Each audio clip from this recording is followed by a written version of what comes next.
Okay, let's go. Welcome to the bonus episode, everybody. Hello. Hello. It's me and David, obviously, but we have a guest today. We're going to do an interview with. Do you want to introduce yourself and say what your podcast is? Yeah, hi. My name is Nat Yantz. I am the host and producer of a podcast called Collective Action Comics.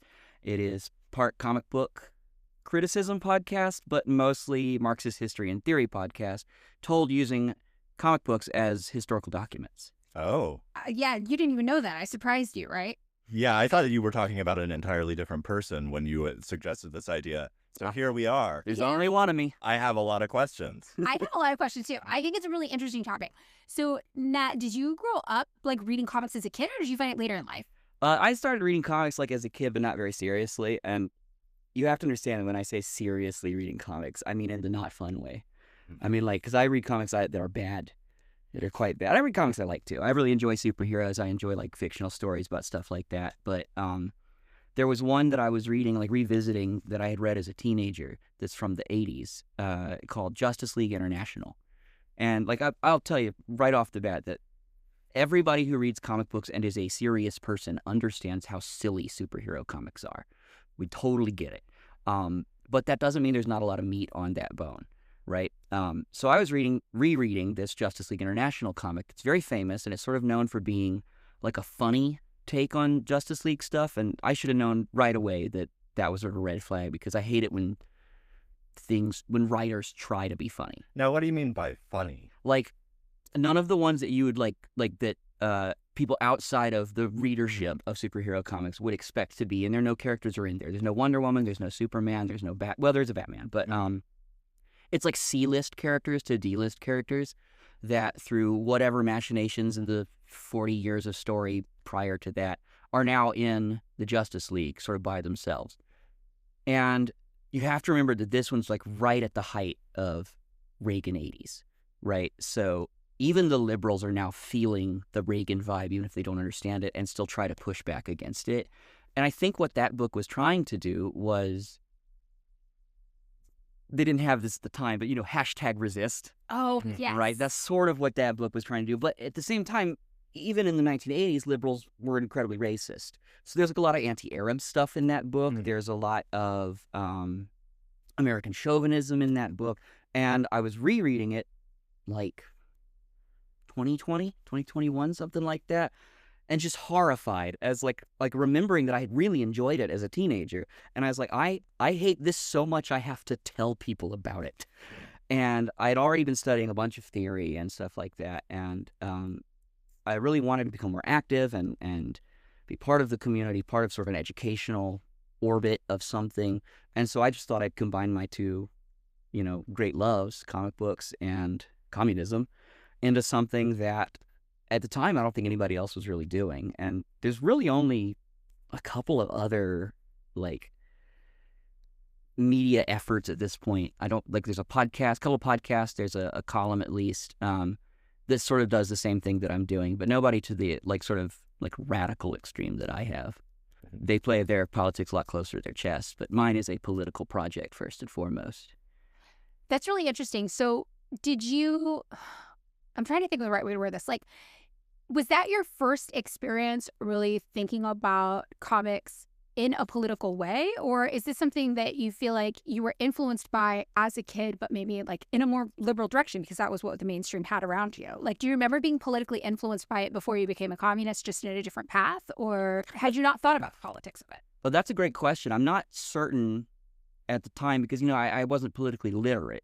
So it's hard to go back and say, or rather it's hard to reflect upon it and say what sort of guided me politically back in the wilderness years. Well, no, okay, so I have a question. Sure. When did you start? Like, how old were you when you were beginning to read comic books? Oh, I mean, I loved superheroes since time immemorial for me. I had an old VHS that my parents had recorded several of my, when little kids watch Cars over and over and over and over again, or something like that. Well, I had one that was just Sunday morning cartoons that I would watch ad infinitum. And one of the cartoons on there was the 60s Aquaman show. And, it's awful. I do not recommend going and watching it, even for a laugh. It's not particularly entertaining. But I loved it as a little kid. And I thought there's something to this superhero malarkey. And so I I never really read comic books, but I like watched the cartoon shows and stuff like that. And then around 8th grade or so, when we moved to an area, I grew up in Birmingham, just outside of Birmingham, Alabama, and we moved to a part of Vestavia Hills, which it's an apt name, that I could finally ride my bike to other places because it wasn't too hilly. I started riding my bike to a comic book store, and for a long time I would pick up Superman comics there. That's really the only one that I've ever like sort of collected, other than some like spin-off runs or stuff like that had definite conclusions. But I have a lot. I have a lot of Superman comics. And it seems like from what I understand of the Superman comics, it like they sort of participate in like a kind of like post-war optimism about kind of like liberal society. It depends on which Superman comics you read. Okay. Yeah, Superman is not a monolith. He's not like a singular character. I don't like to call him a character. Actually, he's more of an archetype. Mm-hmm. And you can't. We zoom out a bit and we talk about fiction in general. Mm-hmm. You cannot divorce fiction from, the material reality of the writers or of the society around them as they're doing this. They're going to be influenced by it. Nothing is written in a vacuum. It's like that old saying, right? There's about science fiction. There's no such thing as a story about the future. There's only stories about now that can be set in the future. And superhero comics kind of fall into that same vein, right? Okay. That's why you can go back and look and see what was happening at the time. And, you have to make these educated guesses, unless you're straight up interviewing these writers to say what was on your mind when you did this. But you can parse headlines and stuff like that from the major metropolitan newspapers at the time, kind of find where they cribbed their stories. I have like a thought about this. So it seems like to me, because I grew up reading comics, but not superhero comics. I read Archie, I read Betty Veronica, I read Josie and the Pussycat. Oh, that shit's classic. Yeah, it's classic, right? But it doesn't have that like traditional comic book, like underdog rising to hero kind of trope in it. And to me, one of the interesting things is that I've always thought about the superhero trope as being almost like the same unresolved conflict as liberalism. Right. You get power in this society, like you come from nothing, but like your power is kind of fruitless because they're never actually tackling the real things that make people powerless. They're never actually, the superhero is never actually able to like empower people around him, right? So what's interesting to me is knowing that, but also there was like this huge history, right, of comic books in the McCarthy era of like censorship. So I'm wondering if from a historical lens, what was going on with comic books during McCarthyism? Because in my head, they've always had this very liberal perspective, but I seem to remember, and correct me if I'm wrong, the comic book industry getting hit really, really hard by anti-communism, like hysteria. Is that something that really happened? Were they actually doing something politically subversive with these comics that was a threat to mainstream capitalism at the time? Or was it just the ridiculousness of McCarthy? Yeah, well, there have always been underground comics, although that not really super often. Well, it ebbs and flows. There were mainstream comics that were never particularly subversive, but those were the ones that were really hit the hardest by the censorship and it wasn't really a McCarthy scare. It was sort of a social moral scare, like that blew out of proportion, like the like Reefer Madness, right? That can be used to be anti-communism. Was this a part of the sort of like paranoia about youth gone crazy thing? Absolutely. Like absolutely in that vein. Thing. Yeah, a lot of that is mostly spearheaded by a guy named Frederick Wertham, who is a child psychologist. And Wertham's a very interesting character because most of the time he's characterized as this just irredeemable bad guy. Because he got, I'll give you a good story, right? So there's a really famous superhero writer named Marv Wolfman, and he came along in like the 70s and 80s, and they had to actually change the censorship rules that had come about because of Frederick Wertham, because you couldn't have certain horror elements on the cover of your comic. So you could not have a Wolfman on your comics, but that was this guy's last name. So they actually had to change the rules for him. Whoa. But like the youth is not going to get corrupted because somebody grew hair and fangs on the cover of a comic book, right? Okay. So let me see if I can understand this right then. Then there was like a general, like the same kind of hysteria we saw in the 90s and early 2000s about video games. Video games are corrupting all the kids. They're making them violent. I was actually just writing about this, on one of my upcoming episodes. Okay. So it's like a similar thing that was playing out with comic books corrupting the youth back then. But because society just in general was anti-communist, they were like, and all of it somehow is making the kids communist because that's a sign of corruption of the youth. Is that kind of the general idea? It wasn't Not straight. It wasn't so much about communism in terms of the comic book stuff. That was mostly relegated, as far as I understand, to the movie industry. The comic book stuff, again, was mostly about like the youth gone wild, like the complete dissolution of moral society and right-thinking individualism into this just mass of hedonistic sex and drugs. And it was all going to be spurred by Dracula. Okay, got it. Or something like that. I mean, do you draw any parallels between the sort of like sudden post-war affluence and like the rise of youth culture and the hysteria about youth culture gone mad? I mean, I'm sure there's plenty of arguments to be made about that. That's not something that I have particularly investigated. So your specific perspective then is more about how the stories going on in the comics from the past were reflecting just like mainstream culture and political attitudes at the time and even current events. Mm-hmm. Okay, so what kinds of, like, what was the message that you feel comic book authors in the mainstream, you said there's like all these more underground comics, which I'm sure it's like music. I'm thinking of it like music because that's my vantage point, right? Mm-hmm. So like when you have underground music, they have more subversive elements being discussed. But when you have mainstream music, they are reflecting like popular culture at the time. So what was the political orientation and positioning for some of the comics you related to the most when you started rereading in regards to what was happening in terms of like foreign policy or domestic policy with the USA? Like, what are the parallels you started to notice when going back and looking at this through a political lens, I guess? Well, that kind of goes back to the question that David was asking about Superman. And like what, like does Superman represent this post-war optimism, something like that? And of course, there are multiple facets to that one character. There's multiple characters per company. There's multiple companies. There's multiple titles per character. I mean, there's Superman right now is in like 5 or 6 books that are being published that have parallel storylines going on by different teams of writers and artists. And so you can find totally different messaging in each of those. Well, I say totally. They're never going to stray too far from editorials. Like they're not going to do like Dark Superman. Well, they will, but they're not going to do like He's not going to go like shooting heroin. I did an emergency bonus episode about a release called Absolute Superman, which was from 2023. I want to say, 2023 or something like that.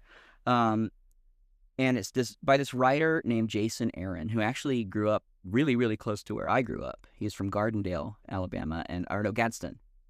That doesn't matter. Doesn't matter. The man does not deserve my respect. Alabama. Yeah. But Jason Aaron, he's an okay writer, but in terms of putting together a comic book, in terms of putting together a political worldview, he's lacking. And his purpose, his purview on Absolute Superman was to try to capture what most people understand the early Superman to be, which was a sort of social crusader, New Deal Democrat. I love the Golden Age Superman. I mean, he famously opens up the very first issue by basically beating down the bedroom door of the governor of whatever state it's in. It's not named. And saying that you've got the wrong person on death row, and I've got the actual murderer here. Literally, he like throws a tied up woman like in front of him. It's like she's the actual murderer. That man is innocent, and he's in the electric chair right now, and you have to stop. Because women are bad. That makes sense. Yeah. Well, actually, there's a lot of really great criticism about that. That shows that that the way that this was written was actually more like gender neutral, and it's very, very interesting. But it's like too much to go into now. And there are a lot of pretty irredeemable qualities about that comic too, regardless of like the stuff that it was better about than it is now. But like when the New Deal was in swing, like full swing, right? Like they their policies still didn't move fast enough for somebody like Superman. So in one of his early issues, he literally tells these like teenage delinquents that you're not bad because you're bad because you're poor and you don't have these opportunities. So I'm going to fix this. Like it's the system that has made you poor. So he's like one-man alien superhuman WPA. Literally, what he does is he literally destroys their tenements. Like, he destroys their slums after evacuating them, forcing the government, which was in the process in real life of rebuilding for like affordable housing and stuff like that, so that the government would be forced to do that because he read an article in the Metropolis Star at the time about a hurricane in Florida that destroyed a tenement slum. And so the government went in and made new housing. And so he was like, well, I'll give these kids an opportunity by destroying the thing that keeps them poor, which is, in this sort of narrow worldview, their poor housing.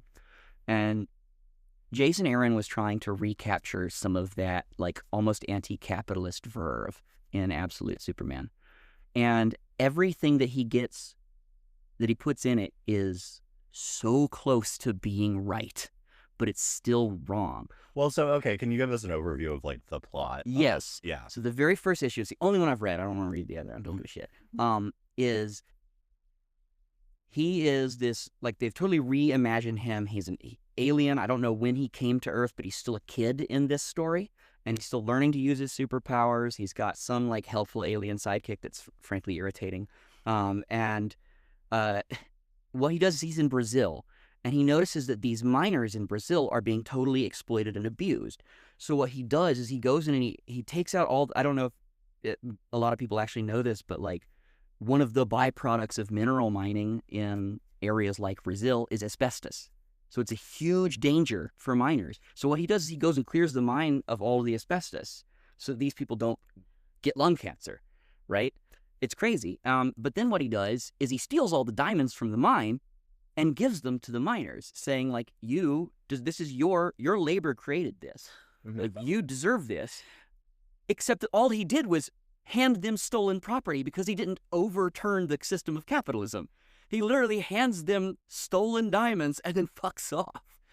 Now, the police can just come get them. I guess, like, the sort of obvious thing from your description is that, like, the asbestos and the poor labor conditions are what some economists might refer to as externalities to the workings of the market. Like, it's an unfortunate side effect, right. but, like, the market this is why grandma's got to eat from the tuna can. It is interesting because it's like this is what I was kind of thinking about, where I'm like, the superhero represents the chief contradiction of liberalism. It can save you from this immediate crisis you're in, but it's powerless to actually overturn the system that creates the crisis.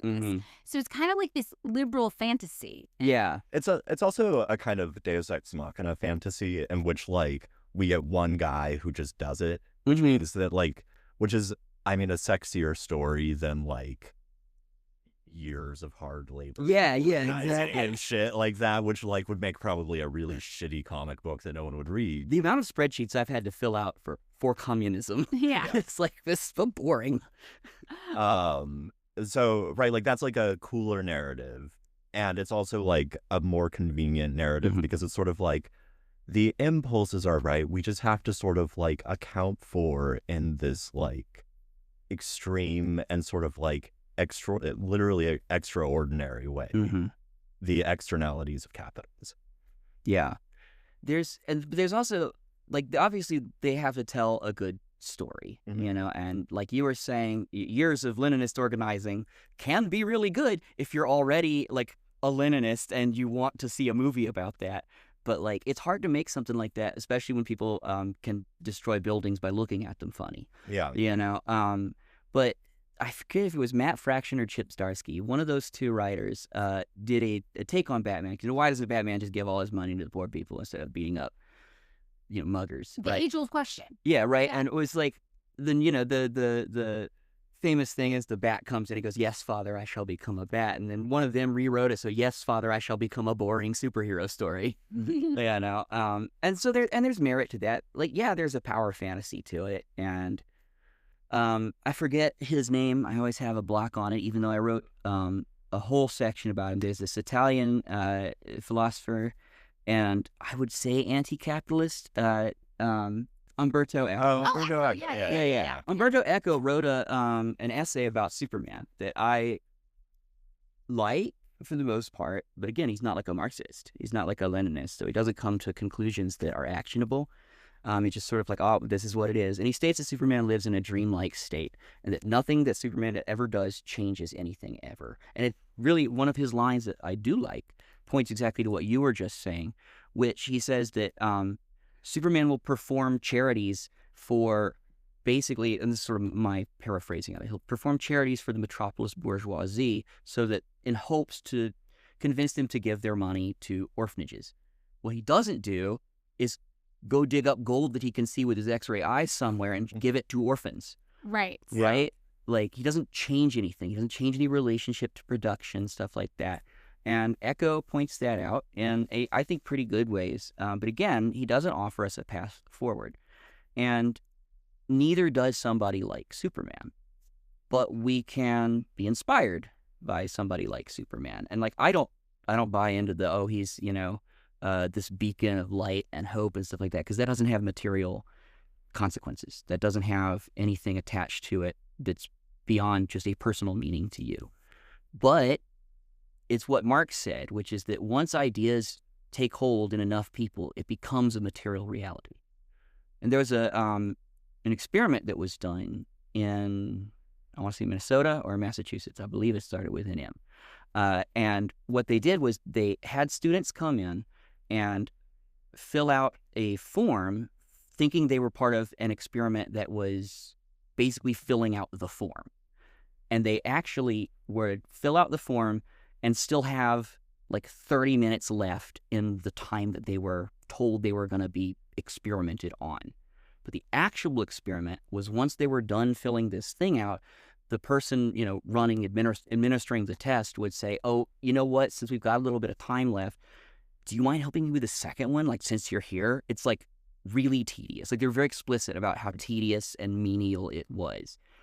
And the test was actually to see whether or not a picture of Superman stirred what people call a pro-sociality in these people. So they had a picture of Superman on the wall for half of the students and a compositionally similar picture of a bicycle for the other half. Same room, everything like that, same time of day, all of that. And like 90% of the people who were in the room with the Superman picture said, yeah, of course we'll help. And like almost none of them with the bicycle said they would. I have an objection. Please. What is more pro-social than a goddamn bicycle? A train. Oh, you know what's so funny? I made a joke the other day that only very few people got, but it was the hardcore communists that did it. Because the old thing about Superman is he's more powerful than a locomotive. And I found like a stock photo of somebody with steam coming out of his ears that said communists when they find out that Superman's stronger than a train. Yeah, I think that's really interesting. You mentioned like the FDR kind of New Deal vibe, right? Which we obviously understand to be a necessary reaction in the United States to quote unquote save capitalism, right? So the United States was going through this massive depression. Everything was falling apart economically.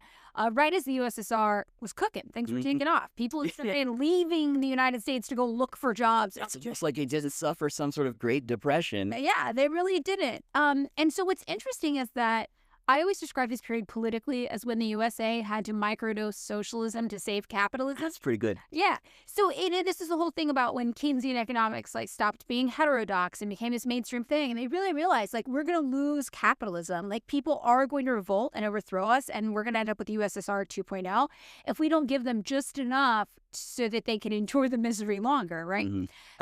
Oh, go ahead. Oh, I was just going to say, so like in the same way that FDR was like, we can do this, like we can build a better future, we can all come together and build the world we want. But it was just a softer version of capitalism and not even that much softer, really. It's like Superman has the same promise, right? Like we could live in a better world than this, but without challenging like the material structure of society. So it's like, as long as you believe theoretically there could be a quote unquote good guy out there to save you from this immediate evil, it's this idea that you could like keep capitalism going a little bit more, right? So I guess my ultimate question is like, through that lens where you view Superman as an idea that you could have a better life, Superman at the end of the day, isn't he just law enforcement? Like, Yes. do we not view law enforcement? We don't view law enforcement that way, the average person, do they? Do they really believe that law enforcement can save you from the treachery of capitalism? And if not, what's the core difference between the space they represent for the American psyche? Sure. Well, and that's a great point. Again, like I was saying, there are many eras and approaches that Superman has taken. And like, far be it from me to defend Superman. Like, there are very few good Superman stories out there.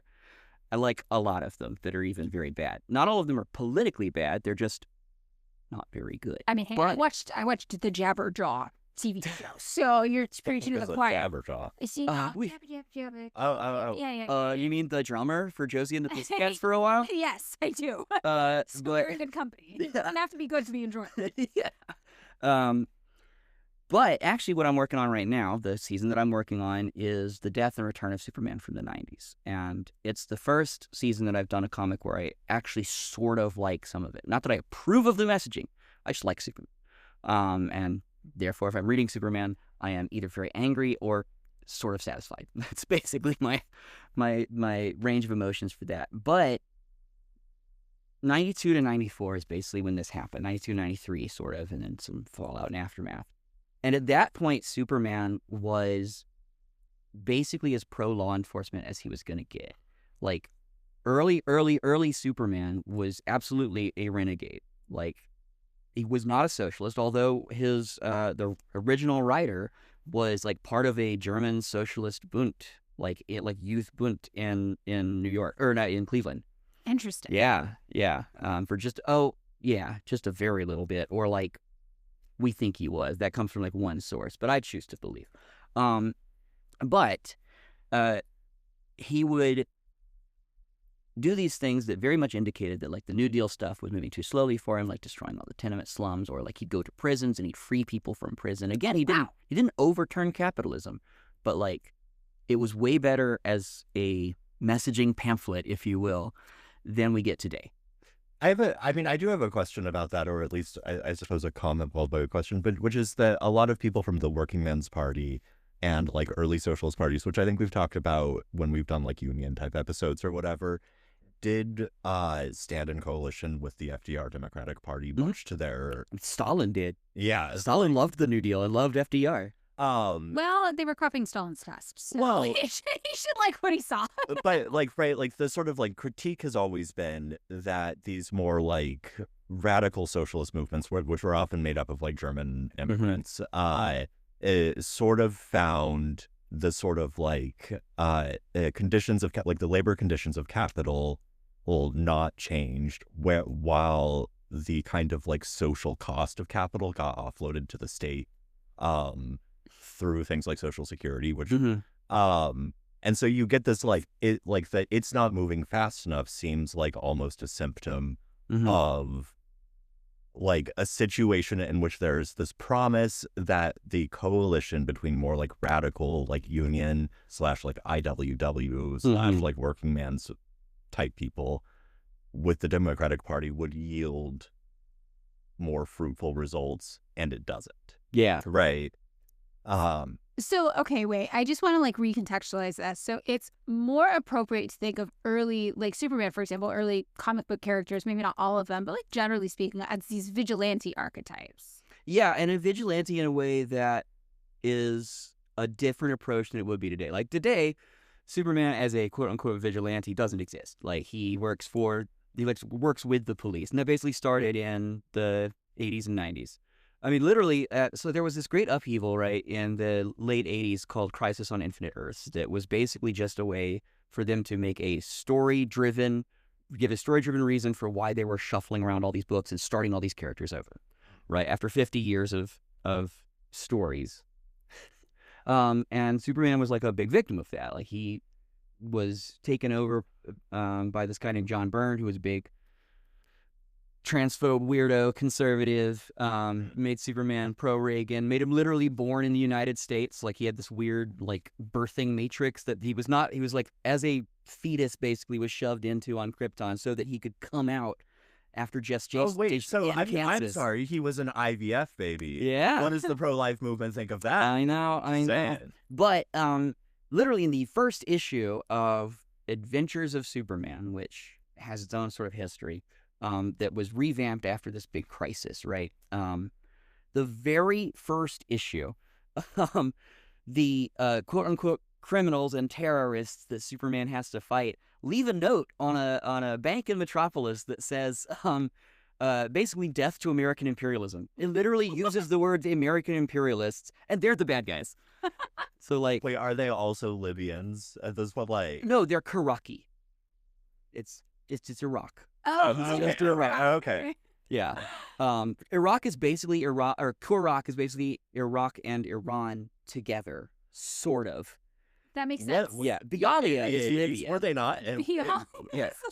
Bialia is Libyan. Bialia is the not Libya actually plays a big role in that first season of mine that I did with the Justice League International, and they basically have Gaddafi. Oh, we were talking about like the instigators for the plot of Back to the Future, and I was The Libyans, yeah, they like really missed an opportunity to like make the villains, or not villains, whatever, like the instigator, the reason for the movie, like the hot chicks. Like Gaddafi's hot chicks. So good. And it feels like whenever people do Libyans, and I feel like this is in like every action movie from the 80s and 90s, it's like you could have hot chicks in berets with AK-47s. Yeah, like Sankara's motorcycle guard.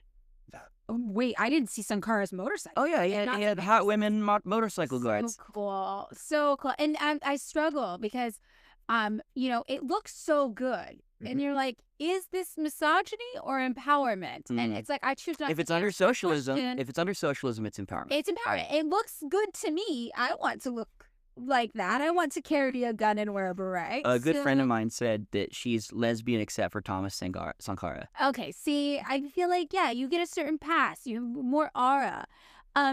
Okay, so I have an observation, though, too, about the switch. So if the original, comic book superheroes represented as sort of vigilante, like the government's not going fast enough, I'll do it for all of us, haha, kind of idea. Then, as time went on, it sort of shifted to being like the ultimate cop. In a way, now David actually kind of hinted at this, I think inadvertently earlier, like really early in the conversation when he talked about the World War II stuff, post-World War II optimism stuff. It wasn't that Superman represented a particular kind of optimism or anything like that. Superman took on the sort of social importance that he has now in a myriad of ways, but it was sort of a push and pull, a dialectic, if you will, between sort of corporate force and then people's general just response to him. But after World War II, the writers of the Superman comics had sort of learned their lesson because they didn't send Superman to war against the Nazis, like in the fiction of the comic books. Obviously, he was on all sorts of propaganda, anti-Japanese stuff that is highly regrettable, to say the least. But they would get tons and tons of fan letters asking angrily why Superman doesn't just go kill Hitler. And it was actually funny how they did it. They justified him because he had a headache, some sort of Kryptonian headache when he was at the draft board examination, and as Clark Kent. And so his X-ray vision, he was accidentally reading the chart in the other room. Wait, did he get he got drafted out? Yeah, he got invalided out. Yeah. The draft. That fucking rocks. I know, it's very funny. But so they just totally avoided war and stuff like that until a very brief foray into. I got corrected about this actually just recently because of one of my bonus episodes about until Vietnam. He went to Vietnam sort of, and I haven't read the issue, so I'm not gonna speak to it. But he did not go. There's no mention of Korea, nothing like this. Very little mention of foreign dictatorships, even in the 50s and 60s, at the height of the Cold War, if you will. He's more domestic policy focused, but sometimes guys from other countries come here and he's got to fight out. At that point, he was basically just a science fiction / office workplace comedy. Okay, I see it. Yeah. And that's most people's favorite. It's not saying that we're getting a lot of Lois Lane, I'm assuming. There is a, shall we say, psychosexual romp in the form of a comic that was released called Superman's Girlfriend, girl space friend. Okay, got it. Lois Lane. And she's the main character of it. And it's by a superstar artist most of the time, but the name Kurt Schaffenberger. He's really phenomenal. But the writers change all the time. But they basically just have Superman or have Lois devising all of these schemes to trick Superman into marrying her for 175 issues. Wow. And then at one point, she turns black. Oh, well, that's progressive. Yeah. It's by a guy named Robert Kanigher, who, as we say in Alabama, bless his heart. He's trying so hard. He's trying so hard. But yeah, she like goes to some sort of Kryptonian skin change. She turns herself black and has an afro. I just assumed that they were like, we're gonna be really progressive. We're gonna do No. It's a plot point. It's so she Rachel close. Dolezal. Did she learn about racism? Is that the lesson? Yeah, She's yes, like, she "Oh my does. God, Black Americans. She learns a really horrible." great lesson while also thinking that it doesn't apply to her. All right, so I have a question about something you said as an aside about the relationship between the sort of commercial demands and the popular response. And I feel like an easy way to contextualize that would be in terms of Stuart Hall's distinction between mass media and popular media. Mm-hmm. Which you'll have to define for me because I'm not familiar. Yeah, I mean, so he used Miles Davis for popular media versus Liberace as mass media, and Liberace is sort of like, I give them just enough Tchaikovsky and not any more than they can handle, whereas Miles Davis is sort of like saying like, the more the audience gives us, the more we give them. Right. And so there's this kind of reciprocal relationship in popular media between audience and creator, whereas in mass media it's very hierarchical. And I have a question, granting the sort of like obvious mass, like literally as like a production thing, mass media nature of it. Mm-hmm. How did the audience interact with it? Did the audience change the sort of content of it? Did it change the form? How did like the adoption of comic books as a mass media form? There we go. Well, go from there. A lot of it comes back to World War II. It was on pulp paper, very easy and cheap to print, very easy to ship overseas, didn't weigh a lot unless you shipped it en masse, right? And GIs would read this stuff like crazy because they were just bored or dying, right? And Like children, right? what? They're like children. They're like 18 to 22. Yeah, no, right? exactly, Yeah. yeah. So sales were crazy of comic books back then. Even before that, like kids were reading it in the millions. Now we'd be lucky if Superman moved 30,000 copies a month, Wow. something like that. Print I is think. dead. Yeah.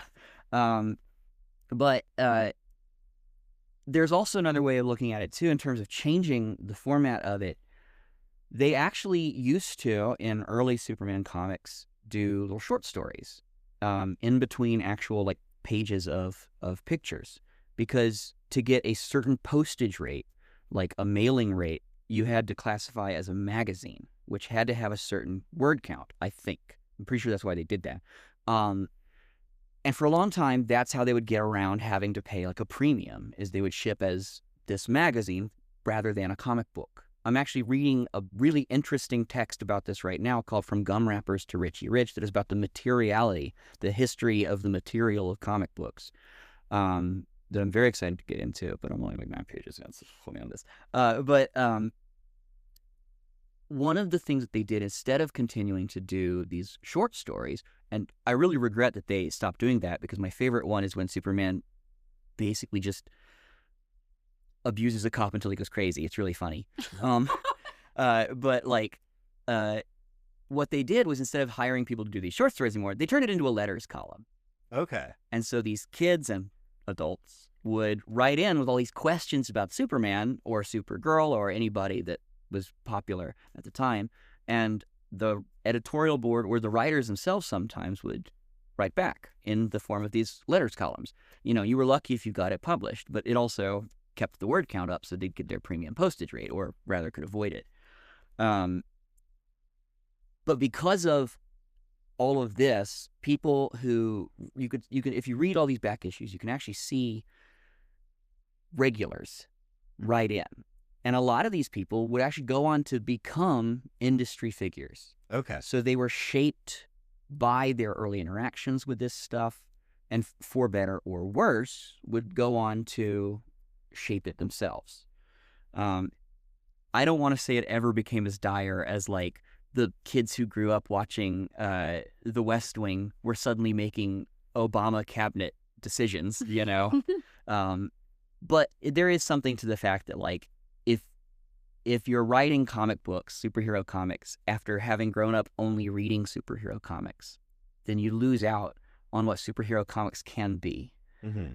And there is, again, like a good push and pull, because there are people who grew up reading comics that can push it to the absolute limit of what this medium can be. And we're seeing some of that now, but it's very, very rare.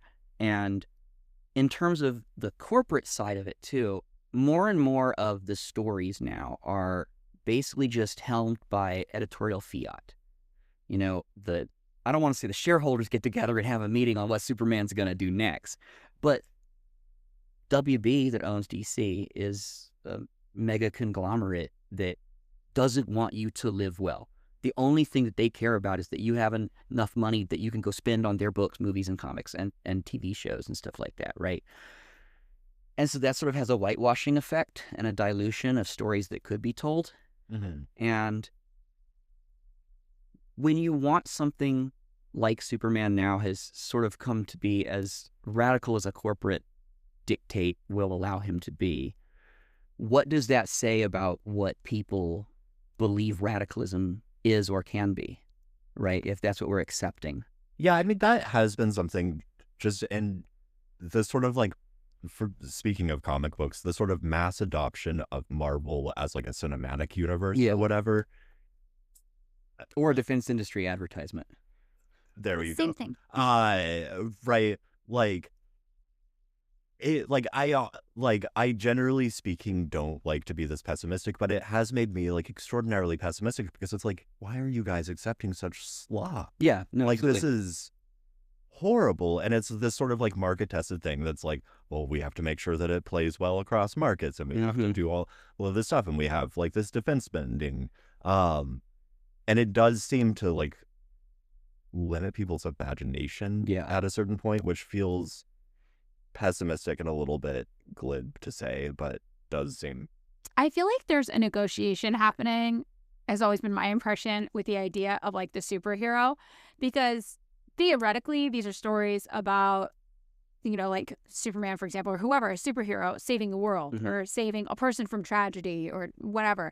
But like you talked about earlier, Nat, it's like there's a power fantasy. So a lot of young people who read these comic books, especially, were bullied, felt powerless, and they liked the fantasy that maybe they could become strong, that they could have this power.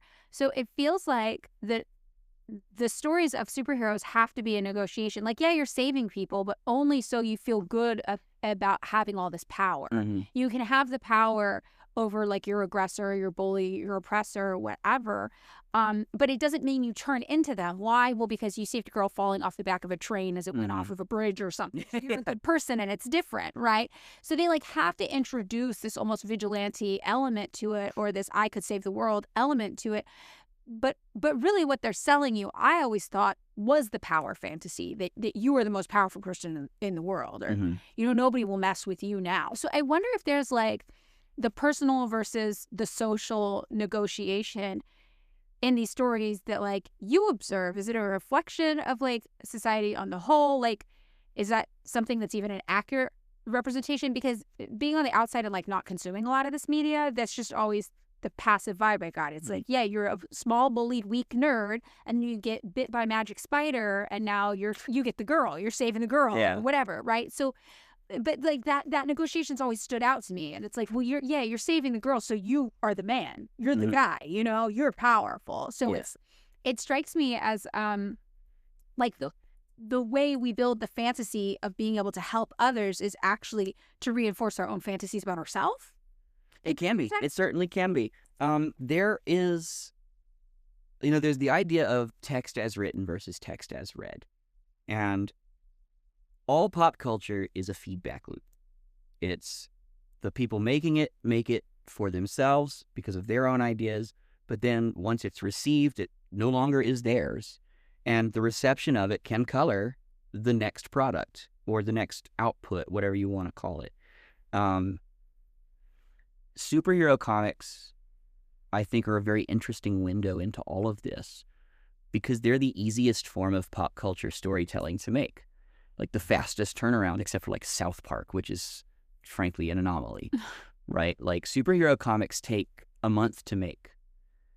A TV series makes a year per season, right? It takes a year per season. A movie takes 2 years on a general production timeline, right? Like they're not deft. They're not able to respond to these things nearly as quickly as superhero comics can. That doesn't mean that superhero comics are always commenting on everything that's happening all the time. But if you do your digging, if you do your homework, you can kind of find where a lot of this stuff comes from.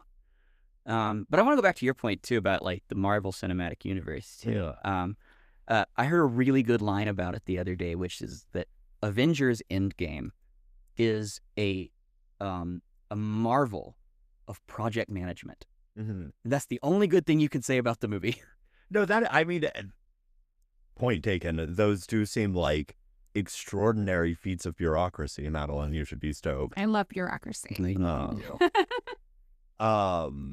They also, I will say, like, if you perhaps for health reasons have to take like a Xanax, it does have the effect of listening to a Merzbow record, right? Because it is so fucking noisy and overproduced that it's like, I might as well just be listening to noise. Right. Which, if you can take it as abstract, because none of them have plots that are discernible to my dumb ass. Wasn't one like someone did a genocide? Did they do a genocide? I think I haven't watched the most of guy with the crystals did a genocide. He was like, Probably. I gotta collect all these. Oh, you didn't know he crystals, snapped his fucking fingers in half. genocide. Yeah, that's the Endgame one that we were sort of talking about, or like that's the one just before that or something. I thought they got Kumail Nanjiani, and now they're emo.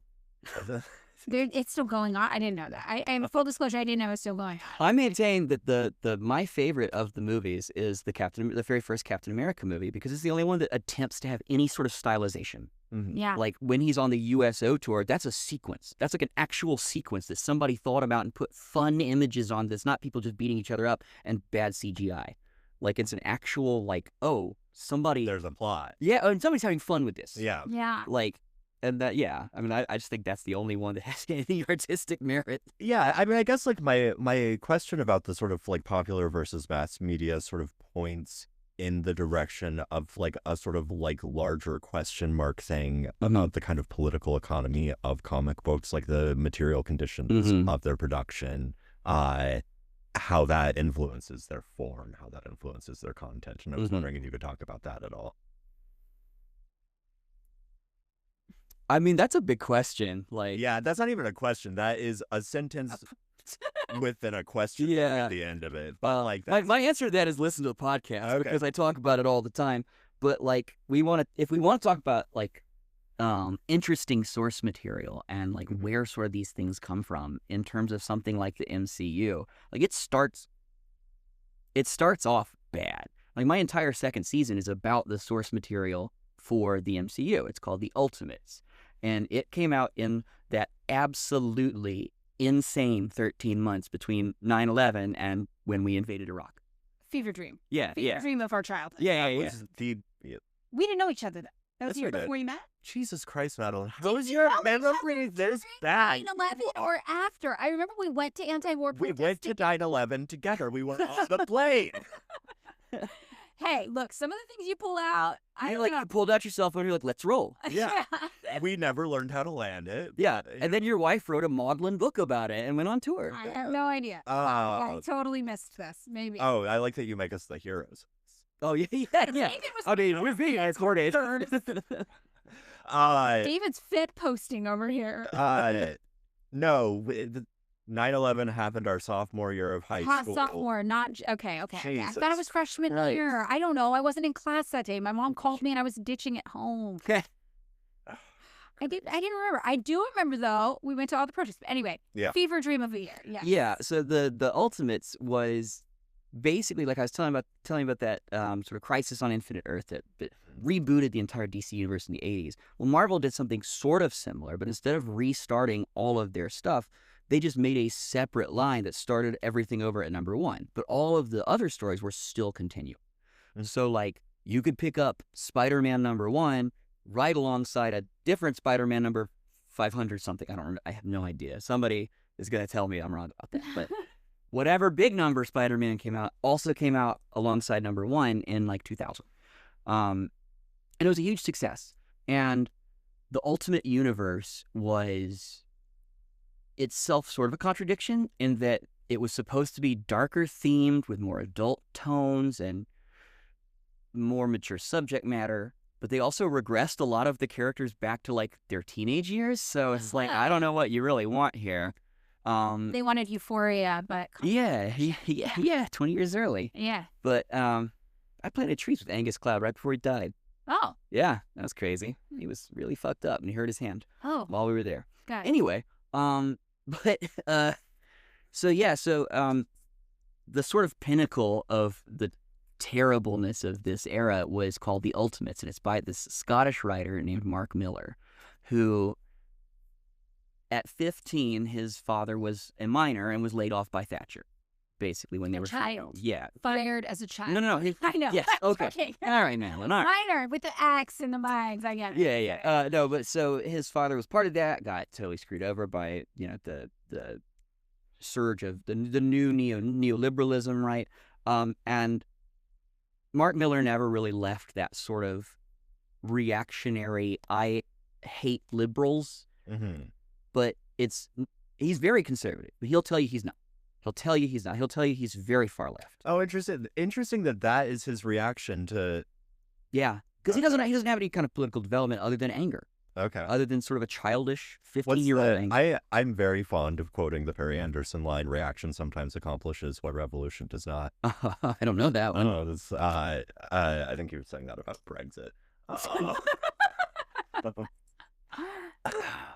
I mean, I do think it's interesting though, because like at the core of this is like, it's the stories we tell ourselves about who we want to be and what kind of world we could have. But they're not always. That's why I was bringing up the Ultimates. The Ultimates. Mark Miller writes this from this very conservative perspective. It's the Avengers. That's what. But in this new Ultimate Universe, they're called the Ultimates, and they're very explicitly a State Department project. Okay. That's how they get their funding. Literally, like Mark Miller asked the artist to draw the character Nick Fury, who puts the team together, as Samuel L. Jackson, years before, like 8 years before the first Iron Man movie comes out. Interesting. And Jackson does not remember giving them permission to do this.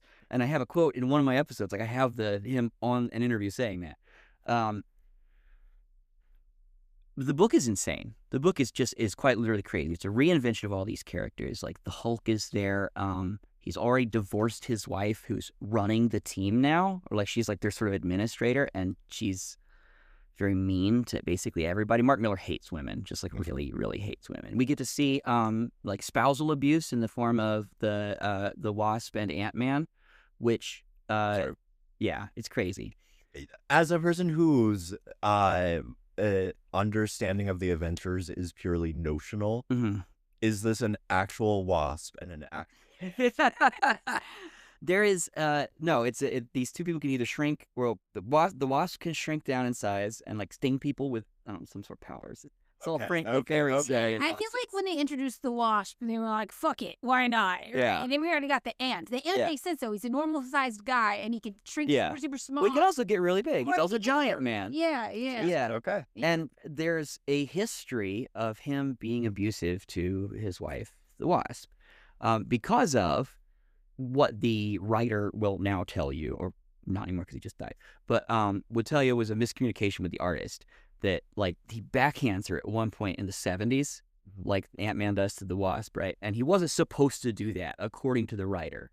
Like the artist like just misinterpreted the notes or something like that. I don't necessarily believe it's that. It's always an accident. It's always a one-time. Right. It never happen again, baby. But because of that, that's just what happens now in every iteration.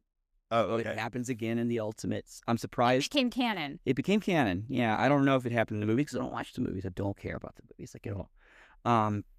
But none of these characters are likable at all. But they still do sort of fulfill the idea of the power fantasy. But it's that sort of warped notion right around the turn of the century, the turn of the millennium, where like you're powerful, but you're also a bad boy with like feathered hair and you skateboard with your wraparounds, but you're like Matrix wraparounds, you know, with the like silver lined Oakleys and stuff like that. We all lived in 2000. It's like an anti-hero shit. Yes, exactly. Yeah. The Punisher and his consequences, if Yeah. Yeah. But that's this whole thing too, is that the idea of the power fantasy changes, not just from individual to individual, but era to era. Mhm. And we frankly don't have the time, and I don't have the knowledge to go into what that could all mean. I mean, I have like just Yeah. as like I was telling someone the other day that like in general in the sort of like media that I am seeing sort of surreptitiously because I try to avoid it all lately, I have noticed this like move to something that would have seemed coarse and kind of gross when we were teenagers, which is like a real celebration of like the naked exercise of power in this way that like is different than the sort of like the thing that you were talking about, Madeline, where it's like, oh, I like exercise power, but I do it good. Yeah. Right. Where it's like it's like a like very much like a power for its own Mhm. sake thing that seems to have like infected much of the culture or Mhm. much of like these days. It's like you're allowed to be bad. And it's just like, no, I fucked someone over because I'm powerful. That is both the reason and the justification. Like that's the justification for Sure. why I did it. So I guess my point being, have you noticed in sort of contemporary superhero comics a change in the relationship of power to reflect what I think like a kind of like post-California ideology form of neoliberalism, or something that might even look like the end of neoliberalism and the beginning of some new horror? So sort of neo-conservatism. If you will. No, I mean, right. Jody Dean and Giannis Varoufakis and Cedric Duran have all been pushing the techno-feudalism line for a Ugh. little bit. Mm. Hey, Jody Dean's one of yours. Yeah, Jody Dean's cool. Yeah, I don't really like the techno-feudalism concept, though. I think I have critiques. okay. So the simple version of it, as I understand it, just to sort of so that people listening don't Yes, then you Yes. just intro it. right, is that the California ideology, which combined strains of sort of like 60s hippy dippy libertarianism with like a kind of like profit motive borrowed from the yuppies, led to this kind of like decentralized sense of sort of like technology as like this field in which like many different upstarts could sort of like gain a foothold. This is the move fast and break everything era. That era has ended in increased tech consolidation, in which a few companies are beginning to, through sort of like platforms, take over increasingly large sectors of like the economy and of like the tech sector in ways that are sort of trapping us into like rentier systems, right? Does that sound like an adequate explanation of the like? Yes. I guess it's not exactly like a new idea, though. I mean, Yeah. you can read the exact same thing in Reform or Revolution by This No, is yeah, my but- critique of it. I'm like, but, we're right, like, branding capitalism. I think that like we saw a stage of like upstart individualist firms, which has gone away, and you can call it whatever the fuck you want. Monopolization. We are in a different era than whatever the fuck the 90s was, or whatever the fuck the 80s was. Like whatever the fuck the Volcker shock. Like Oh, in the 70s, yeah. post Paul Volcker, yeah. Volcker shock. What people would call one of the starting points of neoliberalism. Yeah.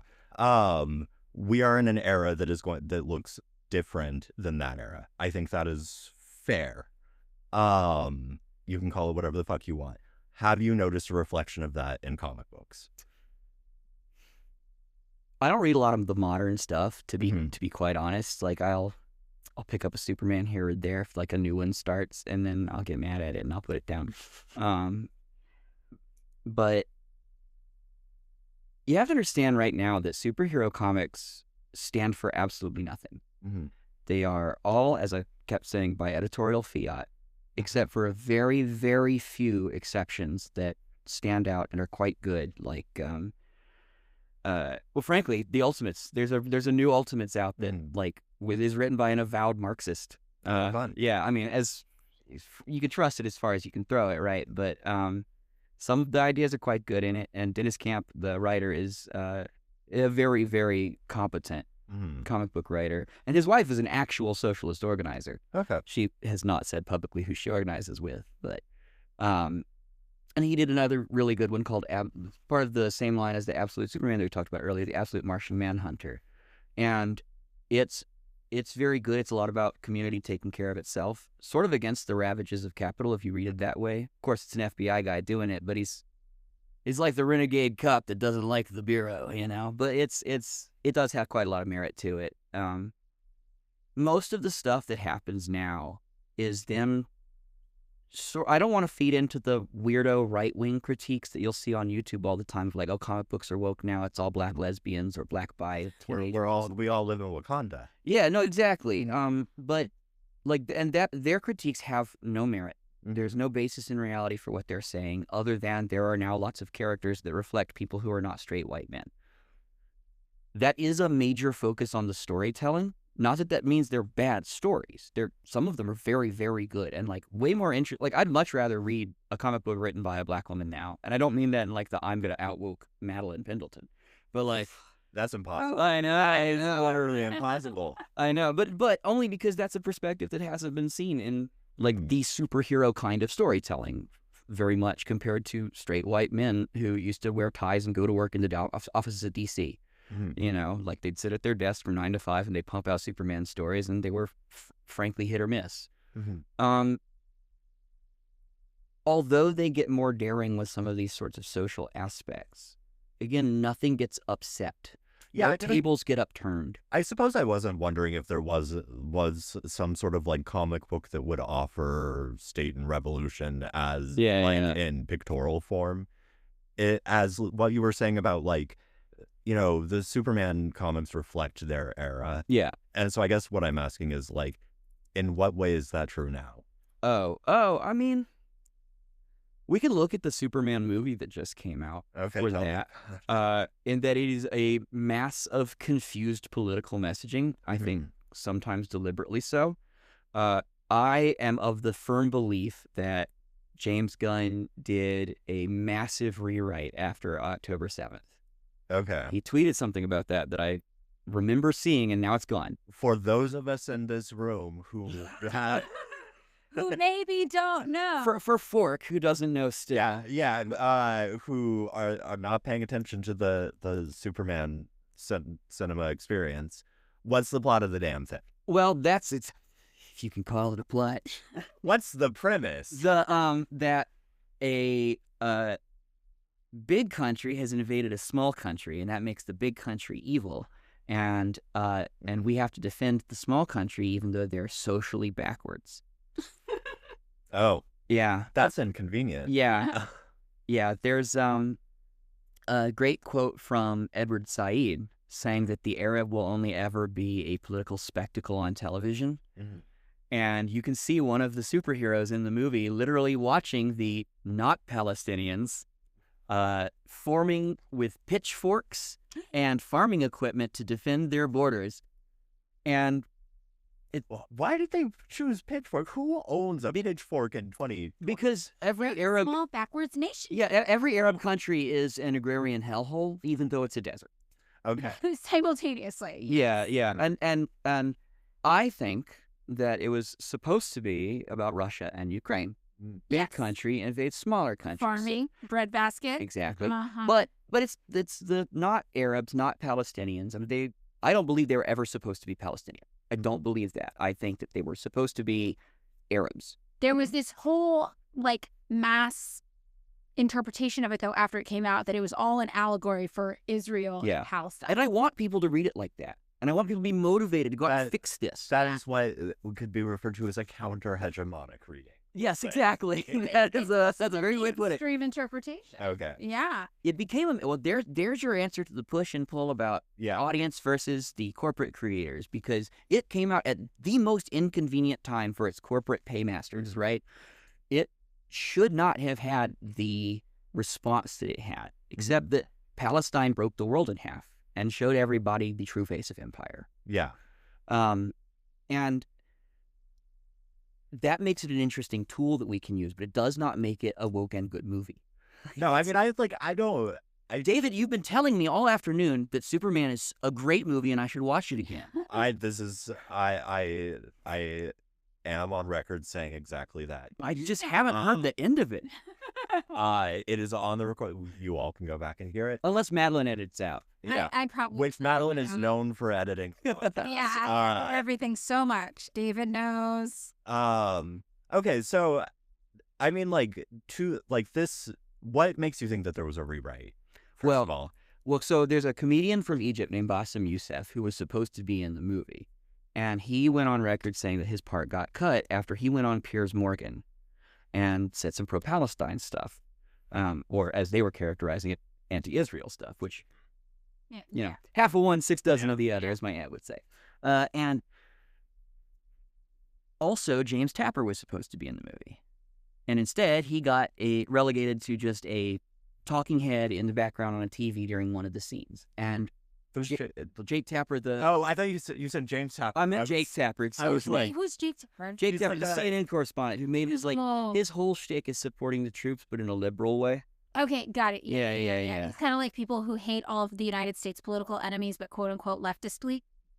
Kind of. I don't think he'd ever describe himself as a left. No, I mean he's like, but it's the same kind of thing where it's like you're still standing in service to empire, and you're doing you can't do it from this left wing perspective. Yeah, and he turned a lot of his reporting cachet into like airport thriller. I just understand him to be sort of like our poor brave men and women in uniform who have been betrayed by Trump, by illiberal forces. Yeah, that's exactly right. Yeah. That's exactly his shtick. That's exactly. But he was supposed to be in the movie, and James Gunn actually went on CNN to give him an apology, like in a bit that was on one of the shows on CNN, and Youssef got nothing.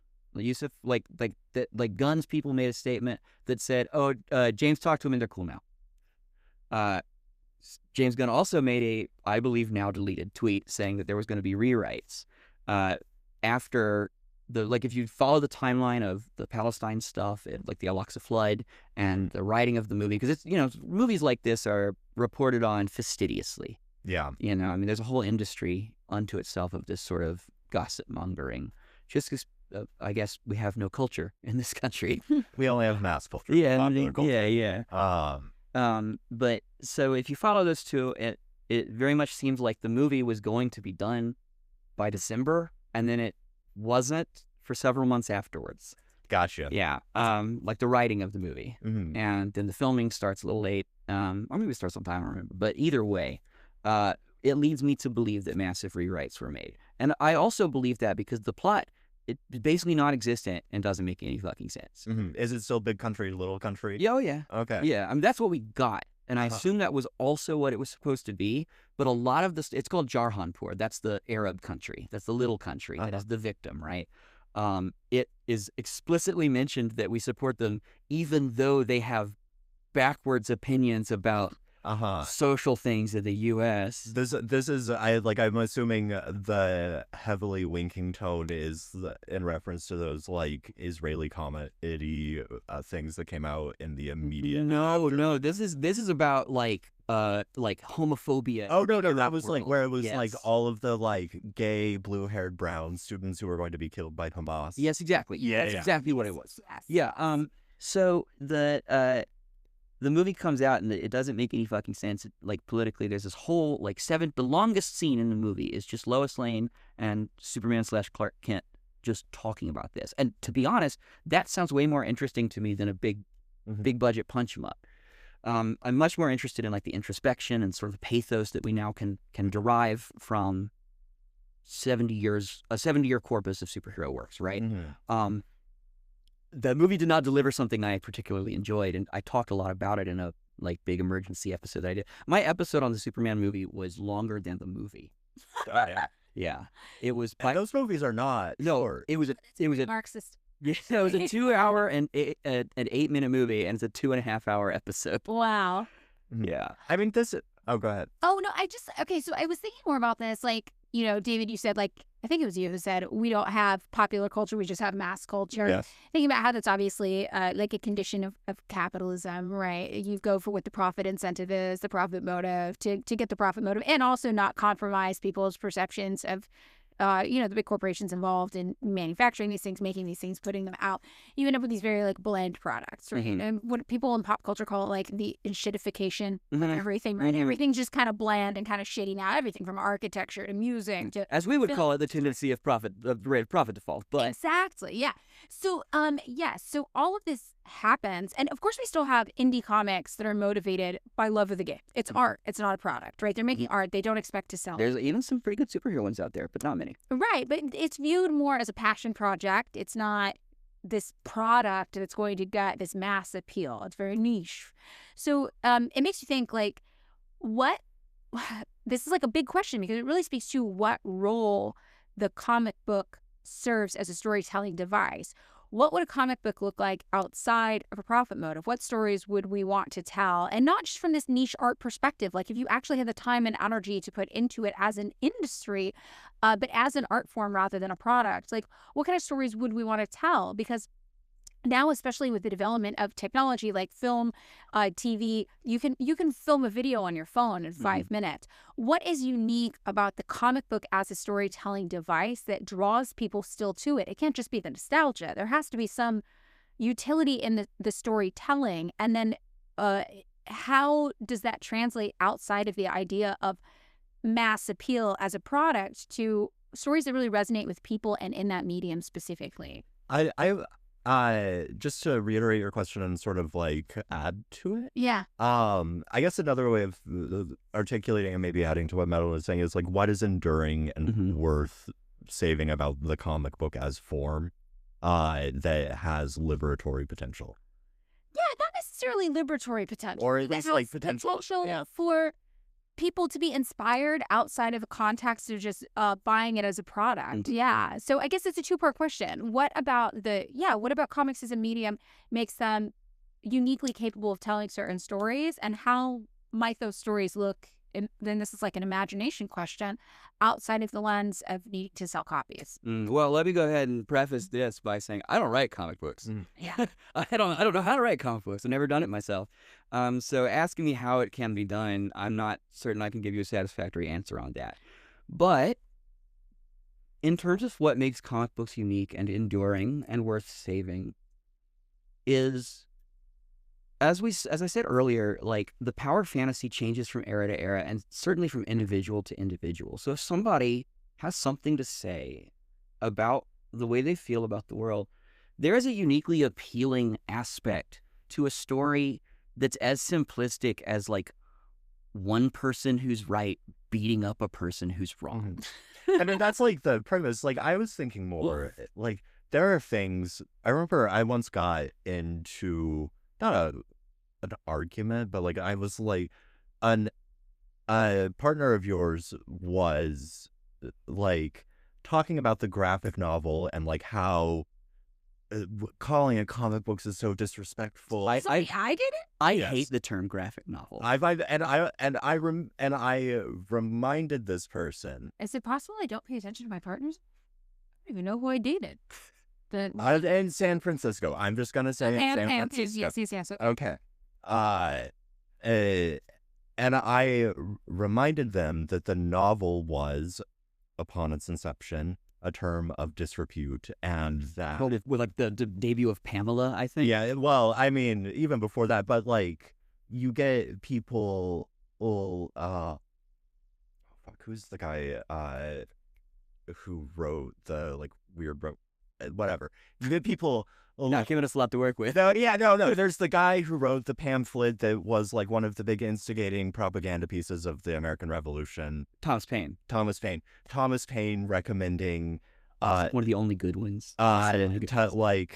Saying that like a novel was good here and there for a woman, but the serious people.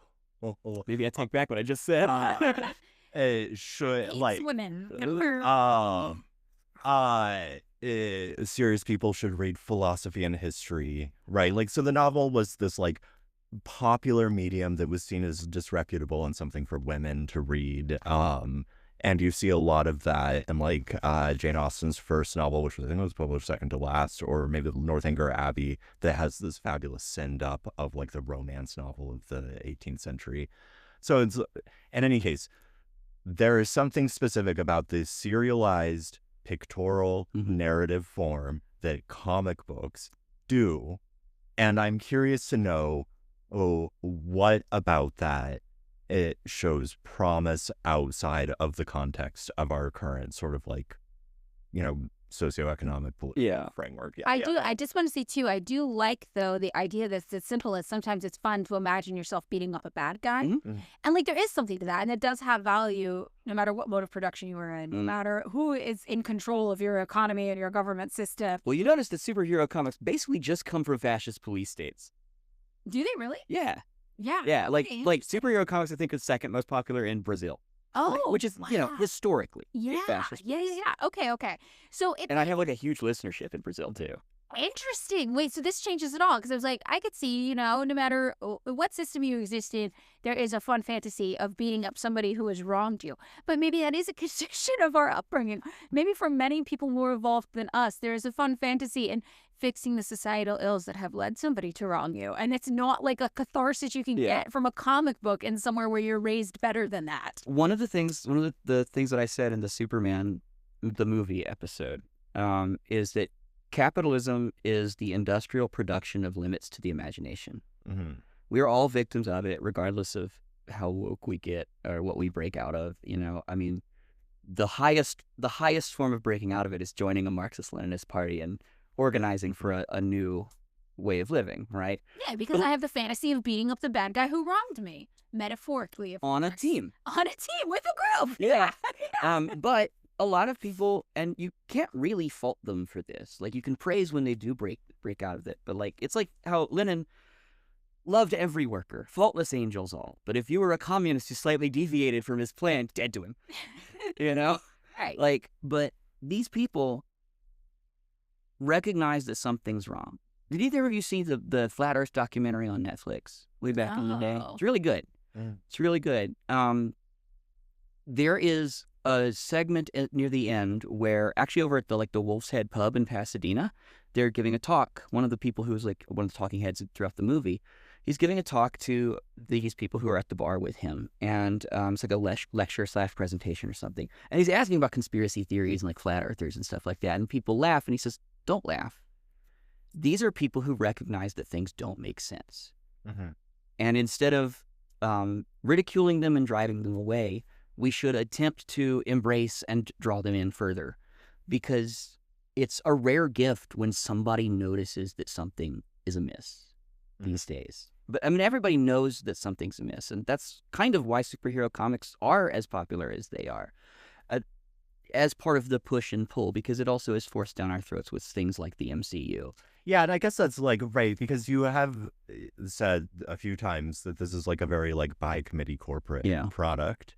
And so it seems like the way to read it is always going to have a sort of counter hegemon. But it's not always been that way. Yeah. Like, just like with everything else, capitalism captures what is popular and commodifies it. But not like, commodifies it, with the capital C like capitalists do. But it's always been a commodity in the Marxist term. The actual fucking book, became the C in MCM Prime. But like, the, initial stuff of the comic was like, it would be one person. Like, I'll give you a great example, right, of this stuff. Like, Spider-Man has this, like, if you know the inside baseball on Spider-Man, it's had years at this point of the editorial team just shuffling around all of the characters and making them do things other characters would do. And that's the novelty of the book, is that like, oh, Mary Jane is now Spider-Man or something like that. I think Nightcrawler from the X-Men was Spider-Man for a while. Somebody just got the Venom symbiote, and now they're being a good guy, but they're also a bad guy, and like there's gonna be a 6-issue run on that, and who cares, right? That's all like a team of people who, you know, are basically money people, probably sat together and said, okay, well, we know this person can write this kind of sort of humorous book. Let's say that they need to write about this character in this way, and we'll contract them for 5 issues. And if issue 2 sells well enough, we might give them a 6th, right? Whereas in like the 70s or the 60s, somebody at DC who was writing Superman comics one time sat down and was like, well, what if Kal-El had an uncle from Krypton who was mean and his name was Kruel? That's funny. I'll put that in. Yeah. Like that's what it sort of used to be, you know?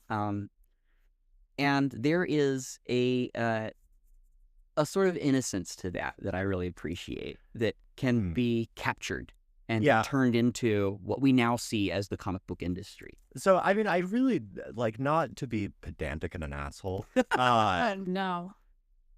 I mean, it is my nature. Yes. No, I really do want to, like, keep returning, or at least return one more time to the formal thing.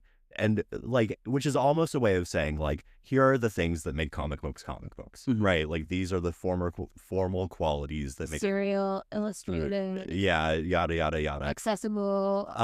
So, pulp paper, all the things. Pornography. That was actually how they got started. One of the ways they got started. They're called Tijuana Bibles. Really? Yeah. Interesting. Sick. I got a funny story after this. So, I mean, the question then becomes, like, why comic books? What's special about comic books? What distinguishes it as a form that is interesting from a communist, from a Marxist, from a Leninist perspective? Nothing. Okay. Nothing. I just like comic books. I was gonna say. But I think that's like, that is interesting, though, because, like, when we think about why, there is the nostalgia element to it. But, like, if you imagine comic books had never existed before throughout all of history, right? Sci-fi approach, right?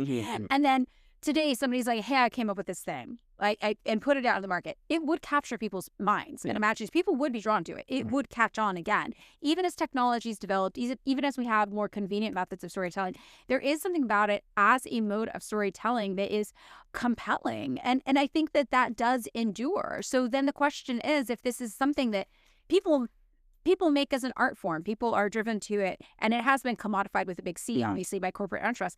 But we even see, like, as you were kind of maybe hinting at, right, like before the increasing need to pursue higher profits and the decreasing readership of comics combined to mean that these people who made these comic books needed to be a lot more specific about what they were producing and what stories were worth telling. There was more freedom, right? And people were able to tell these stories more freely. Even without that getting involved, people will tell these stories via comic book for absolutely no money whatsoever. They often do. I mean, they often do. So there is something compelling about this that does speak to us and our imagination. And at first I was really sold on the idea that it's just fun to imagine yourself beating up a bad guy. But I think that's not it. I think that the medium, like, engages your senses in a different way than what we're used to. Right. It's time. Right. Time, because unlike any other medium, comic books exist outside of time. Yeah, I mean, like when you're reading them, I mean, like you can't rewind a videotape and go back and see exactly what happened, just like as easily as you can look back at another panel of a comic. I mean, I can say as a kid, when I, like, tried comic books or whatever, I had, like, comic book dyslexia. Like, I could read any fucking thing in the world, but, like, the formatting of it just, like, made zero sense to me, and I was immediately lost. I would also point out, right, one of, like, the great benefits of the comic book is its, like, material accessibility. They're cheap as shit. They're very, very affordable. Right. Not anymore. Not historically. But when I was a kid, they were cheap. My dad would always, when we were at the grocery store, get me the comics. And one of the things about the serial printed form is that it's tangible, which is nice. You know, you can bring it with you places. It's lightweight, like you were saying, for shipping. You could take it with. I took it with me to school. The Archie ones are little. They're short. They're like 5x7 size. So maybe. familiar. Yeah, they're very, very small. So, like, I loved them. But also, it's like the same way the literally TV show episodes are episodic, right? They're episodic, which means you can build on these characters. You can push these characters' development so far among so many years that it gets to the brink of absurdity. It also gets diluted at that point, because I also get the Yeah. impression that at least classically, you can kind of jump in. yes, well, early Superman stuff, Yeah. early comic books were not serialized. Mhm. They were self-contained stories. Oh, They really? actually That's billed interesting. themselves as 3-part novels, like the Okay. actual Superman, not Action Comics, but Superman would say this is a 3-part novel, and it would be a frankly insane story. Mhm. Like I love that shit from the 50s and 60s, like the golden era, the silver age. But like you pick it up and you'd have the beginning, the middle, and the end of the story. And then you'd be excited to see what happens to him next time. Mhm. But it wouldn't be a cliffhanger. Yeah, so I mean that's like you have the same characters in the same universe who have the same characteristics and same sort of whatever, but you can like you don't have to be like, fuck, I missed issue 1. Well, but now you kind of do. And now we you see kinda we do. see the same, we see a parallel in the Netflixification of TV shows. Like I don't want to have to watch all 10 episodes of The fucking Witcher to understand what happens. Right. Not missing anything. Yeah, Don't worry. but like with old Star Trek, you can go back and watch Mhm. any episode, unless Yeah. it's one of the rare part 2s. I will say Yeah. Deep Space Nine, It's amazing. It's a great show. it's amazing. You do kind of like In the later season, you kind of got it. what's the Dominion What's one? going? So that's not what we're here I for used today. to though get like a lot of shit from people because like with X-Files, with all these kind of shows, I used to love the Monster of the Week format. Oh, yeah, The totally. Monster of the Week is the best. Like, but It's- they, Yeah, it's like, what do you mean that's bad? We get a mustard every week. Every week, Monster of the Week, and when it would start to become these long drawn out things, I didn't like it. that's why But the that- movie sucked. Well, but this is like the thing about the comics. It's like, yeah, if it is self-contained, that's good. But also, when you take these characters and you are to the point where you're beating a dead horse with these characters, the idea that you're actually not confined to any sort of linear logic, but you're able to tell a story in multiple parts that gets people connected to the characters, it does become an imagination exercise. What if Lois Lane was Well, that's so funny that you say that because the way that they used to break out of that sort of format was by telling quote unquote imaginary stories. okay? Yeah, This is they'd be non-canon stories, and so and like the actually I might have it with me. Oh, you didn't do the thing I was going to ask you to do, which was describe what I was doing as the intro. And I was going to say, if somebody found my backpack and didn't know it was my backpack, they'd probably be able to tell it was my Oh backpack. no, okay. Wait, hold on. What's now got? I'm pulling out three comics so far. Superman action comic. Jesus Four. Christ. The Superman action comics are coming out 5, 6, 7. And the Communist Man comics I now, passed out. so- Yeah, this is not in a nutshell. Wait, this is cool. And then, That's actually a brand new thing that I just found over at that pinball place in Eagle Rock. oh, cool. Wait, But there's it's- no comics? Yeah. Oh, It's like a horror comic, and for people at home, the cover of it looks like the original cover to Action Comics #1 from 1930. oh, it's so cool. Nice. We got the Super Clark of Smallville, Superboy. But I mean, it is. You look at this and you're like, I want to be involved in this. I want to punch something. And it frankly, does a lot of the art is quite good. I think it does capture some sort of like the feeling of helplessness and rage like everybody has in contemporary society. Like there is something to it that's appealing. You do just want to beat people up in the society we exist. So I guess I mean like, and I'm going to press you on the I just like it Mm-hmm. of it all. That's the easiest one for me to answer. Go for it. No, I'm just going to press right. Like I guess another way of asking that is like granting what we've said about the form and the Yeah. content here, like Gramsci, Hall, all of the people who sort of like follow in that particular line of thought are like perpetually looking for moments of like rupture, or historical conjunctions, Mhm. and wondering how certain forms intersect with those historical conjunctions and ruptures. Mm-hmm. And I'm curious, and so instead of why comics, how do comics interact with our particular historical conjunction and the, I would argue, insane rupture that under which we are currently existing? Yeah. It's not that they do. It's Mhm. that they have a very great potential to do, which is like I Mm-hmm. talked about earlier, which is that they have such a quick production turnaround. Yeah.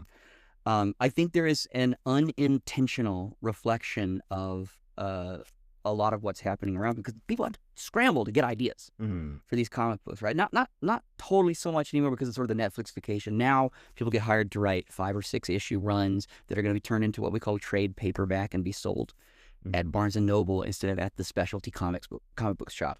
And you can't read issue 3 and understand what happens, right? You have to read 1 through 6. So the turnaround time for that is different. A lot of these stories are done by editorial dictate, stuff like that, and they're not exactly in touch with the person on the street, if you will. Mm-hmm. but people do this for the love of the game too. Like there's a really great, it's not a superhero comic, but it's a daily strip that a guy puts on Instagram called Real Politic, and it's REEL.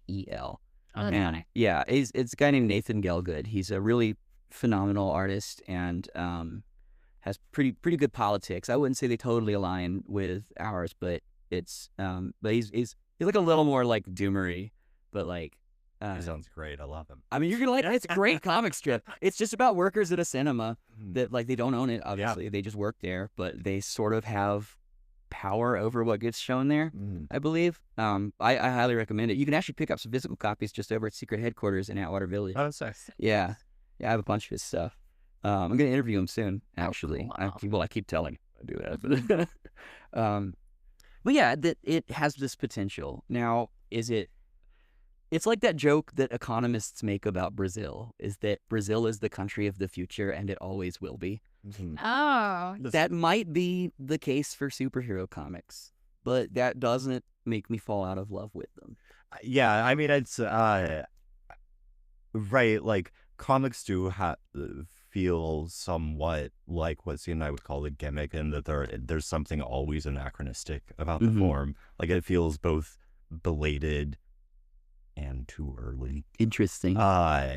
Like because it's always like the form of the future, and oh my god, mass media, and then always kind of retro. Yeah. Well, we don't have enough GIs anymore. That's Yeah. just the problem. Mhm. We should open up the draft again. All right, you want to talk about the Tijuana stuff, and then we can close it out. Oh yeah, this is actually a great one to end on. So the obviously the most famous story about exploitation in superhero comics is the progenitors of superhero comics, the two guys who created Superman, Jerry Siegel and Joe Shuster. They did not realize they were selling Superman. They thought they were selling an issue or two of Superman Mhm. to DC Comics for $130, which is like 2,300 something today. But they sold the intellect. Yes. Now they made a shit ton of money off Superman, but not nearly as much as they should have. And like I talk about it in the second episode of the Superman season that I'm working on, is that originally like copyright was there to protect the worker. Mhm. Because it was literally like a physical, like if the capitalists, like or proto-capitalists, like had the actual printing machines, they were barred from just printing something somebody had written. Mhm. That the worker and the writer simply couldn't hope to do themselves, right? So like selling your property to these sorts of things and signing away the rights has taken on a totally different meaning than it used to. And I go into more detail about it in the second episode, and everybody should go listen to that one, and also become a Patreon supporter. And I don't know. plug it. What's the Patreon link? Tell everybody the stuff while you're doing it. Oh, I don't know the actual Patreon link. You don't know your Patreon link? What's the name of your damn podcast? Oh, yeah, it's Collective Action Comics. Is Would it not be patreon.com? I can't remember if it's Collective Action Comics or CA Comics, but I think it's Collective Action Comics. Everyone, Google Collective Action Comics Patreon. I'm gonna Google it right now to see if it comes up. I'm sure it will. Actually, okay, hold on. But Okay, so what's the deal with these Tijuana? so what happened was they got totally screwed over. They didn't make nearly as much money as they should have. Joe Shuster, the artist, he's had like rapidly decreasing health, going blind. Basically, he ended up in an apartment in Santa Monica. Couldn't really see it all.